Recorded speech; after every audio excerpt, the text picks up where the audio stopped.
have these private groups that are run and created by the elite, by the ultra-rich, wealthy families that have been manipulating global markets from behind the scenes for generations.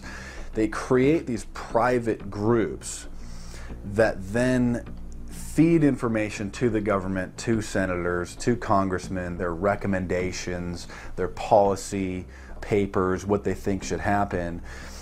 And it's fascinating because if you actually read what it is that they're doing, the recommendations that they make, they're very able to get them put in place.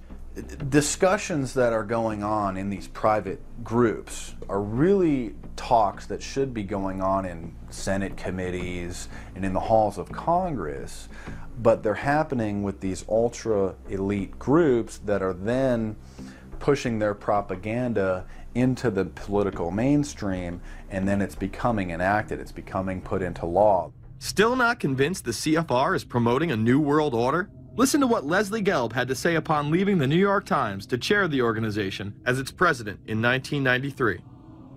I loved it. Doing a column is a great job. I'm going to an equally great but different job, and in a way a job that caps everything I've been doing in my life, in government and academia and in journalism. I think that's what the Council on Foreign Relations will allow me to do. Well, you know, for example, you had me and 3 or 4 other folks on this show a few months ago to talk about the New World Order, right? Exactly. Right? Bob I talk about it, you. exactly. Right. I talk about it all the time.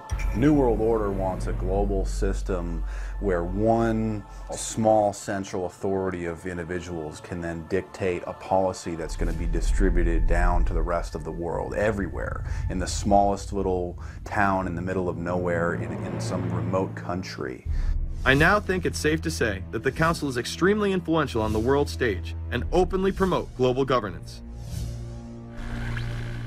The Council and the globalists were able to take this agenda to the next level following World War II.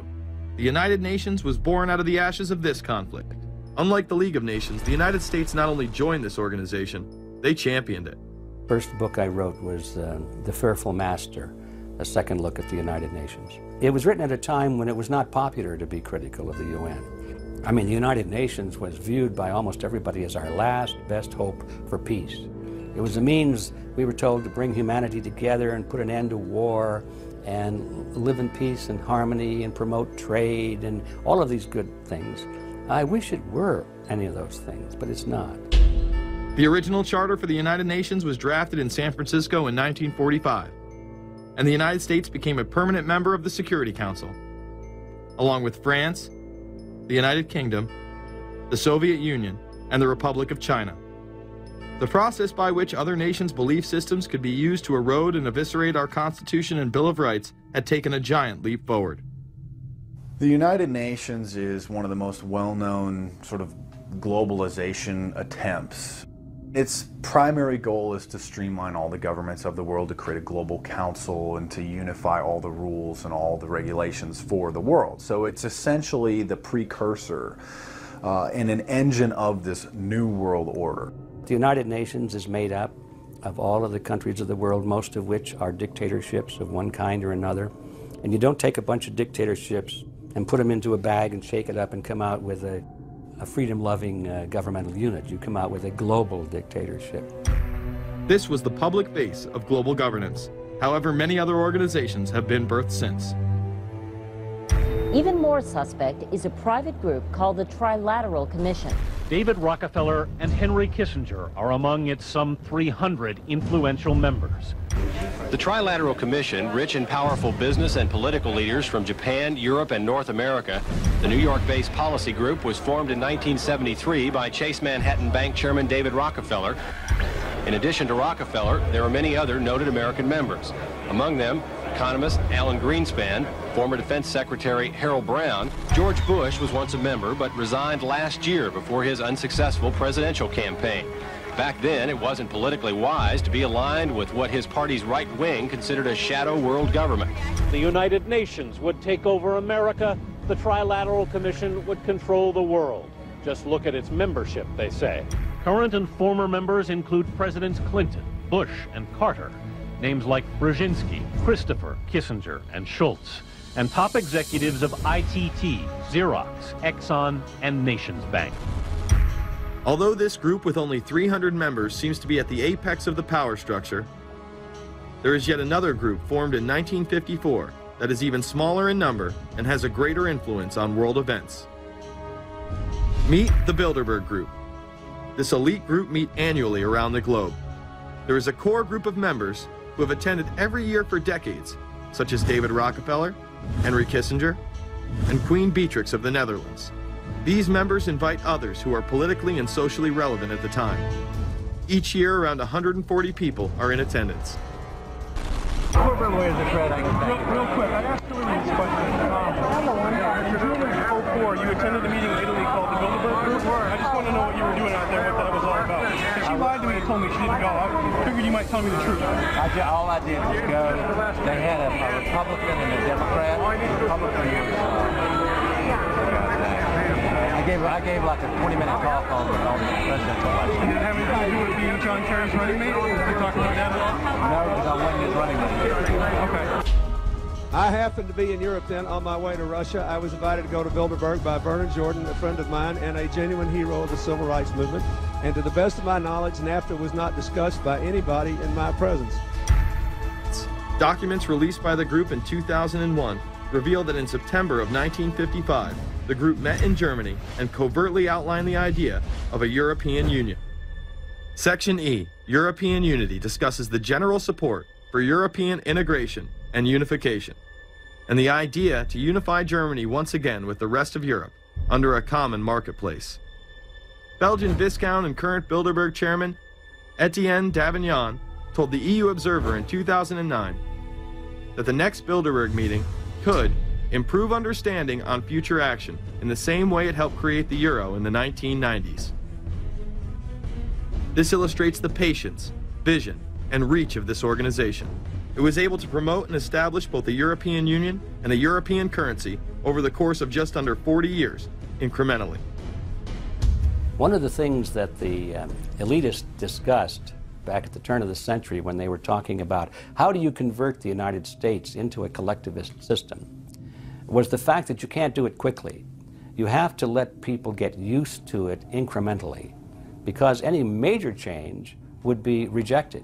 The 1957 Conference of Rome, where the Common Market Treaty, providing for free trade in all products, was at last signed. 6 nations, France, Germany, Italy, Belgium, Holland, and Luxembourg, agreed to remove all mutual barriers to trade within 12 to 15 years, the embryo of a political union which they proclaimed to be their ultimate objective. In that fashion, it's possible for people to get used to this process and even to think it's a good thing. People will accept the gradual growth of government, the gradual loss of their purchasing power. They'll accept almost anything if it's done gradually, and we have to be very alert to that. 2008 and 2009 attendees include World Bank President Robert Zoellick, Treasury Secretary Timothy Geithner, former head of British Secret Intelligence Richard Dearlove, Donald Graham, CEO of the Washington Post, CNN host and author of the Post-American World, Fareed Zakaria, and many other giants of business, politics, and media. You just came back from meeting with the Bilderberg Group. The Bilderberg Group are, when people who are conspiracy theory people, they send me mail, it's usually about the Bilderberg Group. And I get these books on my front door, which I'm uncomfortable with. And it's all about the Bilderberg, like they're the modern day Illuminati. Are you a member of the Bilderberg Group? I don't think we're supposed to talk about this. Many have identified them as the kingmakers, the puppet masters that pull the strings behind the scenes. Perhaps there is no better example of this than what occurred during the 2008 conference. Immediately after Obama had been selected as the Democratic presidential nominee, the pressure was on to choose a running mate. We've put together a committee. We are going to be equally deliberative in how we move forward, and we're not going to do it in the press, and we're not going to do it through surrogates. He then tricked the press corps into staying on the plane as it took off from Washington. He was whisked away to an undisclosed location. What's interesting and dangerous about the New World Order is that it's not a natural progressing idea. It's just not civilization naturally evolving and organizing into this system. It's the group of extremely powerful people that are manipulating the system to get it to this status from behind the scenes without anybody's knowledge. You have to ask yourself, if there isn't an agenda going on to keep those organizations quiet and to keep them out of the news, to keep the discussions about them behind closed doors, then why is it that these supposed experts on the left and on the right never talk about them? This has been a condensed history of the globalist organizations and their rise to power. But is there a reason they meet behind closed doors? A shadow world government has been mentioned, but to truly understand what that means, let's go back to this iconic warning from President Dwight D. Eisenhower. Progress toward these noble goals is persistently threatened by the conflict now engulfing the world. It commands our whole attention, absorbs our very beings. We face a hostile ideology, global in scope, atheistic in character, ruthless in purpose, and insidious in method. In the councils of government, we must guard against the acquisition of unwarranted influence, whether sought or unsought, by the military-industrial complex. The potential for the disastrous rise of misplaced power exists and will persist. Through multinational corporations, global intelligence networks, out-of-control banksters, all under the veil of national security and black operations, the global elite have consolidated power on a massive scale over the last several decades. You see, global corporations not only fund and develop large technological and military projects here and abroad, they also own the consumer industry and production, as well as all of the important media. By owning the vast majority of what we hear and see on a daily basis, we have been manipulated on a mass scale as to regards to what we believe and desire, both socially and politically.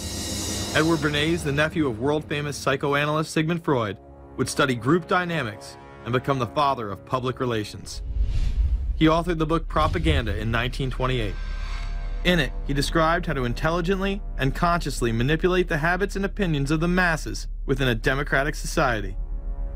He went on to state that those who harness this unseen mechanism of society constitute an invisible government and are the true ruling power. It is they who pull the wires which control the public mind, who harness old social forces and contrive new ways to bind and guide the world.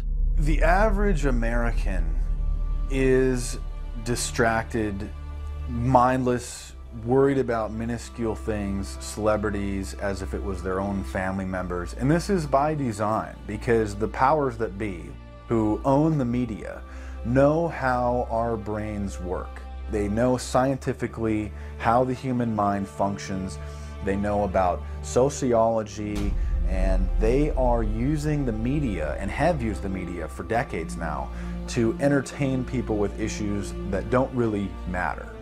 When you have the big news networks covering celebrity issues as if it's the most important thing, it becomes the most important thing. And this is not by accident. This is to keep us out of the way. Because if you're worried about the latest celebrity death, or the latest celebrity couple, or the celebrity breakup, or your sports team having a shot at the Super Bowl or the World Series, there's so much information about those issues that can be discussed that will mesmerize people, and they won't know or care about the real issues that are out there.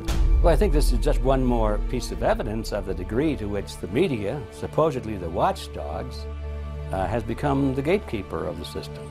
So as the populace is mesmerized and hypnotized by powerful behind-the-scenes forces, as they are distracted by the latest celebrity scandal, the newest cell phone, and their favorite sports team, this network disguises itself, remaining in the shadows.